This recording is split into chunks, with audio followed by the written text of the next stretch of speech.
télévision Futur Média mbokk yi jërë ngeen jëf ñoo ngi leen di nuyuwaat bu baax a baax sant leen gërëm leen sant yàlla sunu borom mi ñu kàttanal ba ñu mën fi teewaat ngir mën a àndaat ak yéen ci beneen numéro ci Soir d'info tey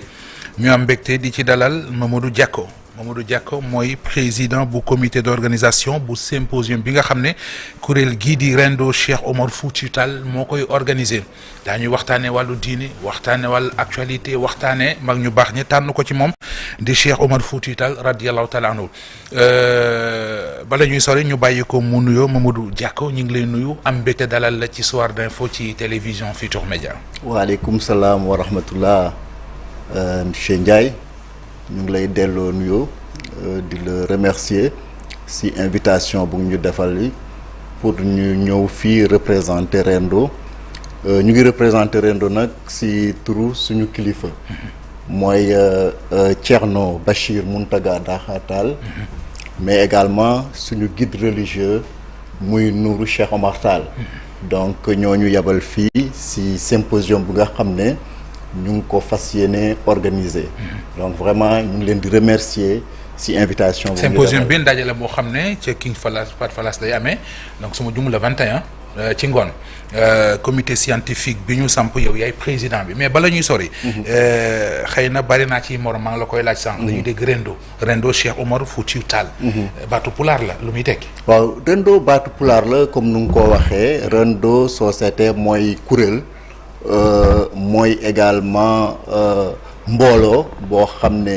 ñoom ñëpp ci Cheikh Omar la ñu tënku ñoo xam ne dañoo taxaw pour dundalaat lépp li nga xam ne Cheikh Omar Foutiyou Tall mu ngi ko doon def ci Sénégal mu ngi ko doon def ci Afrique mais mu ngi ko doon def ci àdduna bi yëpp. donc Rendo société kuréel la. mais bu weesoo lu mel comme symposium bi ñu jëm am na yeneen activités yu muy yëngu. Rendo mu ngi yëndu activité yu bëri. société buñ ko taxawalee ba léegi mot na ñaar fukki at ak juróom-benn mais société Rendo lu mu doon yëngu ci wàllu diine la. ñu tellu ci jamono boo xam ne ñu ne Rendo il faut ñu seetaat taxawaayam ci xoolaat taxawaayam bi nag la ñu confier Thierno confier ñu yeneen mission yoo xam ne Rendo au-delà. aspect culturel yi au-delà aspect culturel yi mais également il y a des aspects de développement économique et social donc Rendo dafa jóg pour vraiment yëngu ci aspect yooyu société symposium bi du nekk symposium boo xam ne rek day wone taxawaayu Cheikh Omar Foutiyou Tall ci Sénégal ci Afrique mais ci àdduna bi mais également dinañ ñëw wone wàllu économie yan taxawaay la aujourd'hui Rendo mëbët bëgg ko réaliser donc yooyu yëpp xam naa. dañ si mën a dellu si parce que dama bëggoon d'abord xam nga bu ñu waxee symposium wax ñu koy organiser day baax nit ñi gën leen a xam même ñu jëm ci xew-xew boobu nga wax mu di.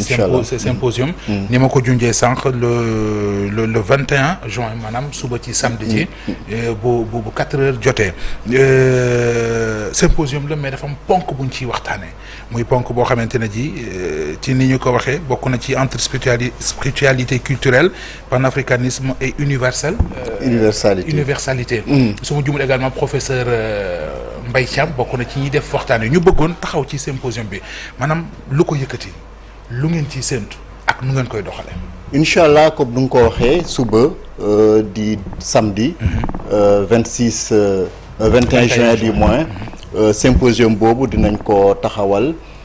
te symposium yi comme nu nga ko waxee professeur Mbaye Thiam. ñëpp xam nañu xam-xamam ci wàllu aada mais xam nañu taxawaayam ci wàllu diine également mais mu nekk koo xam ne ku xam-xamam màcc ci wàllu Cheikh Omar taxawaayam ci àdduna bi ci Afrique mais ci Sénégal donc moom la ñu jël pour mu animer symposium bi mais moom du nekk moom rek dina am ñoom ko defandoo te ñooñu soo seetee ay universitaire la ñoo xam ne seen xam-xam dafa màcc ci wàllu boobu mais dina am également des religieux yoo xam ne dinañ ñëw bokk ci waxtaan bi pourquoi loolu mooy nu nga ñëwee ci thème bi léegi thème bi c'est la pensée et l'œuvre de Cheikh Omar Tall entre spiritualité culture, panafricanisme et universalité. Société, il y a des aspects scientifiques dans l'œuvre du Cheikh. Loolu dinañ si jox parce que société ku mel nu Cheikh Omar Tall ñëpp nangu nañu. C'était un leader scientifique parce que soufiste la mais si mission am yemul woon si wàllu diine rek dafa yaataloon diine bi même société si wàllu analyse yu muy def yëpp c'est des aspects scientifiques la doon lii te koo xam ne dafa jàngal ay kàngam yu bëri fii si Sénégal Afrique si àdduna bi mais société njàng moomu yëpp mu doon def c'est sur la base d'un système éducatif boo xam ne da koo basé si science ak rationalité. Pour un soufi les gens vont se poser la question parce que soo nee soufi rek da ngay nee diine effectivement mais moom dafa boole woon yëpp moo tax ñu ne il faudrait que si symposium bi également ñu revisiter la dimension scientifique du Cheikh parce que dinañu amal njëriñ toll nañu jamono joo xam ne lépp science la actuellement adduna bi science moo koy doxal effectivement et te ñun en tant que Sénégalais en tant que Africain également on doit avoir nos repères te repères yooyu am nañ ko parce que Cheikh produire na loo xam ne aujourd'hui ñun Sénégalais ñun Africains mën nañu sukkandiku si loolu si wàllu science pour mun a doxal suñuy mbir si àdduna donc ça c'est un élément très important si symposium bi mais ñu ne dañuy revisiter également la dimension culturelle société Cheikh dafa def synthèse entre religion et culture parce que société si njàngaleem moom su doon jàngale da doon basé wu sur les savoirs locaux da leen doon valoriser comme mooy école yu mu créé woon parce que dafa créé woon partout fu mu dem moom ay école rek jàngalekat la mais école bi du ñu ñëw pour jàngale diine rek mais dañ siy jàngale suñuy xam-xam suñuy métier donc le savoir-faire local là dañ ko doon intégrer dans le système éducatif qu'il mettait en place te loolu dinañ si dellu si moo tax ça nous a inspiré dans les projets de développement qu'on veut mettre en œuvre. Très bien. Pour faire cette dimension culturelle bi dimension culturelle bi société dimension culturelle bi également société il a beaucoup lutté pour la préservation de nos langues ça c'est très important société actuellement dans notre système éducatif egg nañu foo xam ne dañoo ne il faut ñu travailler sur le bilinguisme ministère de l'éducation nationale gis nga bu Sénégal commencé na loolu te mu ngi ci programme boobu parce que nee nañu réew balaa moo mun a développer il faudrait que lépp lu muy liggéey formation xale yi leur réflexion ak yëpp lu ñuy mun a def day fekk c'est sur la base de leur langue parce que ci langue boobu la ñu gën a mun a am ay capacités société Europe nu mu développé c'est à partir des langues européennes mais Afrique tamit moom da doon préserver nos langues te loolu gis nañu réewu Afrique yëpp nangu nañu loolu dëgg la ba fépp foo dem ci Afrique léegi le bilinguisme mu ngi ñëw dinañ jël langue nasaraan bi mais dañuy jël suñuy langue locale également intégrer ko dans notre système éducatif donc Cheikh Omar gisoon na loolu très bien lu yàgg donc loolu c'est l'aspect culturel luñ ko xamal muy par exemple wax nga ko sànq scientifique bi culturel bi mais thème bi gën na yaatu loolu gën na yaatu parce que le panafricanisme surtout le panafricanisme c'est important aujourd'hui nit ñaa ngi wax panafricanisme bi mais Cheikh jiitu na loolu amoon na ci taxawaay bu baax parce que c'est pourquoi on dit même que Cheikh a été un panafricaniste avant l'heure parce que loolu avant colonisation di am sax moom il avait tout fait pour fédérer les peuples d'Afrique société Cheikh nitu Sénégal mais société ci réewu Afrique yi foofu lañ ko gën a xamee parce que doon def moom partout fu muy dem daf fay def daara jëm fa jàngale mais dajale ñëpp dans un cadre fédératif faalewul woon sa ethnie faalewul sa ñëpp la doon dajale quelles que soient les ethnies quel que soit le pays d'où on venait société moo tax léegi Cheikh fu muy jaar yëpp ak foo gis li woon na fa yëpp ñu fa fekk xeet yu bëri ñoo fay nekk ñoom ngay retrouver fu mu mës a jaar yëpp ah. donc Sénégal bu mu fi quitté di dem ay Mali soo demee ñëpp xeetu Sénégal yëpp nga fay fekk léegi te loolu si œuvre am la te moom yemul Mali dafa def pays Afrique yu bëri jéem a def cette intégration sous-régionale mais également l'intégration donc moom dans sa dimension panafricaniste toujours da doon encourager nit ñi am ce sentiment africain d'être africain, ce sentiment véritablement qui regroupe et qui ne divise pas. Donc loolu si bala ñuy ñëw ci wax nga ma ni ngeen ko fas yéene doxalee. mais day baax ñu xam li ngeen ciy séntu bu ñu jugee ci symposium bi mais bala ñuy sori ci ponk yi ngeen jàpp également universalité bokk na ci. universalité dimension cheikh bi ci domaine boobu noonu. mais yemul foofu. loolu lu ma wax dama wax Afrique rek mais l'œuvre du cheikh a traversé l'Afrique ah donc dem na ba Europe. léegi soo seetee sax am na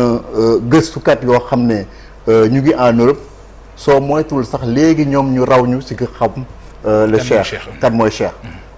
tu vas en France keroog rek ñu ngi siy waxtaan ak le professeur Mbaye Thiam nga xam ne véritablement moo nekk au cœur de cet événement là parce que moom mooy animer panel bi mu ñuy wax ne serait-ce que au niveau de la bibliothèque de la France bibliothèque nationale bi y a 50 œuvres yoo xam ne sur cheikh la donc loolu sax bu mu ko waxee dañoo ne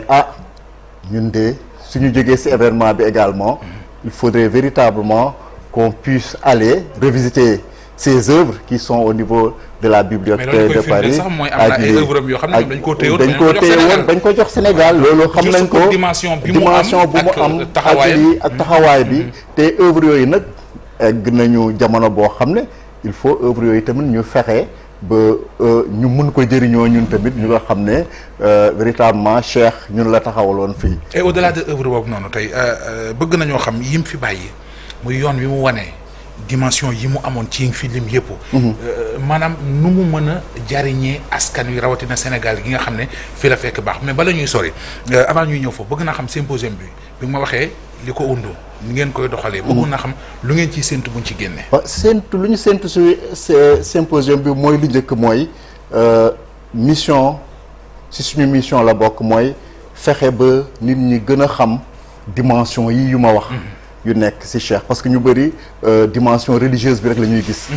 te xamuñu cheikh bàyyi na fi loo xam ne mën na defar nit ñi mais mën na defar suñu jamono tamit mën nañu defar suñu koom-koom mais mën na permettre également ñu nekk dans une situation de paix et de stabilité au niveau national et au niveau africain donc loolu la ñu njëkk a bëgg a wane ci ginnaaw loolu tamit également dañoo inspiré wu ci cheikh nu mu doon liggéey dans ces dimensions normales de développement économique parce qu'il y a cette dimension économique. Il avait une dimension politique parce qu'on sait que c'était un grand stratège et c'est quelqu'un boo xam ne ñu mu jiite woon dafa bëri mais mu tegal ay chartes yoo xam ne dafa permettre woon mu diriger loo xam ne c'était un super état et là j'appelle également à nos autorités ñu mun a inspirer sur loolu parce que actuellement société on est sur les pôles de développement territoriaux. Cheikh il a compris très tôt que ay pàcc yu ndaw sa dëkk loolu du permettre développement am moo tax mu doon fédérer bëgg intégrer communauté yu bëri pour mu am un développement endogène mais un développement en un espace très élargi donc avec cette question des pôles territoriaux également c'est dire aux autorités politiques mën nañu inspirer lu bëri ci dimension de développement durable mais ci dimension économique bi nga xam ne moom la ñu mën a jëlee ci cheikh donc yooyu yëpp la ñu bëgg a wone xam naa ba léegi téléspectateurs yi ñu ngi ñuy seetaan di dégg ngay wax cheikh xëy na buñ ci yamee duñu xam cheikh waaw cheikh suñu nee cheikh voilà donc Cheikh Omar Foutiyou Tall waaw il faut voilà bu màgg bi nga xam ne comme on l'a dit c'est vraiment le trait d'union aujourd'hui de l'ensemble des familles religieuses du Sénégal Sénégal kuréel boo dem ci wàllu diine kër goo diine boo dugg soo demee di nga gis nu ñu lëkkaloog Cheikh parce que mun nañu ne mbir mi alwaar la jóge waaw diine bi Sénégal mun nañu ne alwaar la jóge léegi soog a dem si yeneen famille mooy dimension fédératrice bi voilà fédération bi muy voilà mun ñoo ko moom foo mën a dugg ñu ne Cheikh ñoo ko moom Cheikh Omar Fouti suñu Cheikh la donc moo taxit ñun dañu considérer sax Rendo du Rendo ñoo xam ne dañoo am seen carte membre mais Rendo Sénégal yëpp dégg ci biir waxtaan bi ci dimension yi ngi ñu waxtaaneel ci Cheikh Omar Foutiyou Tall xëy na am na yoo fàtte parce que lépp xajul ci émission bi mais daf cam boo xamante ne ji jamono da koo tumuranke te mu nekkoon ci jàmbaar muy la diplomatie religieuse parce que gis nañu àdduna bi boo xoolee yaa ngi dégg jàppal Israël Palestine Iran mu mel ne diplomatie religieuse bokkoon na ci loo xamante ne ji waroon na mën a régler situation yi et du conflit yooyu rek bari na conflit yu am ci àdduna Afrique particulièrement yoo xam ne tey buñ ci jiitaloon diplomatie religieuse dana régler lu bari dimension boobu également nuñ ci mën a jariñoo mais loolu njëriñ bu dul jeex la parce que soo seetee déjà au Sénégal fii rek nga xam ne fii la ñuy yeewoo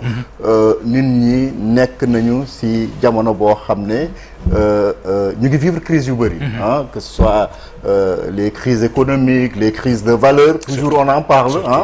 yow moom say émission toujours day génn des questions de crise de valeur qui ressortent à travers des faits divers et tout donc yooyu yëpp dafa nekk loo xam ne les solutions sont là